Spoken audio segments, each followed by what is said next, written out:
C'est quoi les différences entre catholique et évangélique? Alors moi je suis évangélique baptiste, vous allez me dire que je vais avoir une opinion biaisée sur la question, forcément un petit peu, mais je vais vous présenter vraiment les distinctions fondamentales. Donc sauvegardez cette vidéo, vous allez mieux comprendre après.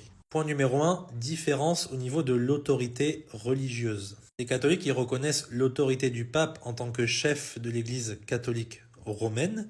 Ils reconnaissent aussi la Bible, ils reconnaissent aussi la tradition apostolique et enfin le magistère, c'est-à-dire l'enseignement approuvé de l'Église catholique par le pape, les évêques, les autorités religieuses. Donc vous voyez, ils ne reconnaissent pas que la Bible, contrairement aux évangéliques, qui eux reconnaissent uniquement les 66 livres inspirés de Dieu comme leur autorité en matière de foi et de pratique. Ce qu'on appelle la primauté des Écritures, avant la tradition, avant d'autres choses. Forcément, puisque c'est inspiré de Dieu, ça a forcément une prééminence sur tout le reste. Point numéro 2, le salut et la foi. Les catholiques, ils croient que le salut, il s'obtient par la grâce de Dieu, mais ce n'est pas tout. Ils vont aussi enseigner que ça s'obtient par les sacrements de l'Église. On parle par exemple du baptême, du fait de se confesser, l'Eucharistie et évidemment faire de bonnes œuvres. A l'inverse, les évangéliques, nous croyons que nous sommes sauvés par la grâce seule, par le moyen de la foi seule, en Jésus-Christ seul, sans l'intermédiaire des œuvres ou des sacrements.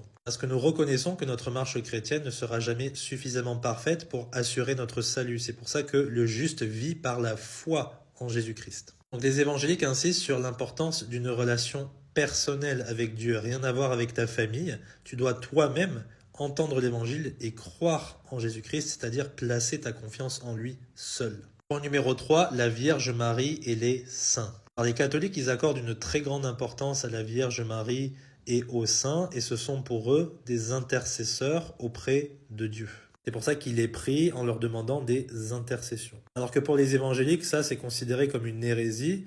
Nous, on met en avant plutôt la médiation directe entre Dieu et les hommes par son Fils Jésus-Christ. Ça va 10 fois plus vite. Pour nous évangéliques, c'est une forme de paganisme en fait. Pourquoi? Eh bien parce qu'en fait, si vous avez une intercession entre la divinité et l'homme par un intermédiaire, c'est souvent dans le paganisme des divinités qui intercèdent pour la divinité. Pour nous, c'est en fait un recyclage du paganisme. Point numéro 4, la structure ecclésiale, c'est-à-dire en ce qui a trait à l'Église. Donc l'Église catholique, en fait, elle est hiérarchique dans sa structure. Donc c'est le pape qui est le chef suprême, suivi des évêques, suivi des prêtres, des diacres, et ainsi de suite. A l'inverse, les évangéliques, ils ont une structure moins hiérarchique. On met plus en avant l'importance de l'église locale indépendante, avec à la tête de chaque église un pasteur. Et on peut aussi, pour certaines églises, avoir un conseil d'église élu par l'assemblée. Point numéro 5, les sacrements. Alors les catholiques, ils célèbrent 7 sacrements, alors que pour les évangéliques, c'est simplement 2 sacrements ou 2 ordonnances. Pour les catholiques, c'est le baptême, la confirmation, l'Eucharistie, la réconciliation ou confession, l'onction des malades, le mariage et l'ordination. Pour les évangéliques, c'est un baptême par immersion et pas par aspersion comme le font les catholiques. Et l'Eucharistie devient plutôt la Sainte Seine.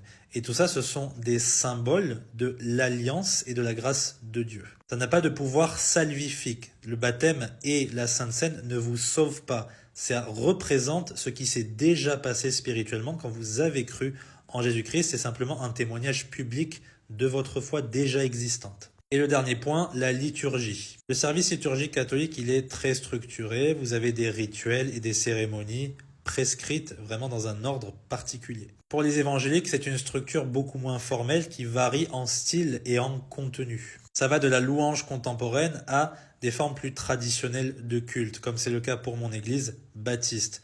Les louanges contemporaines, par exemple, pour moi, ce n'est pas du tout ma tasse de thé.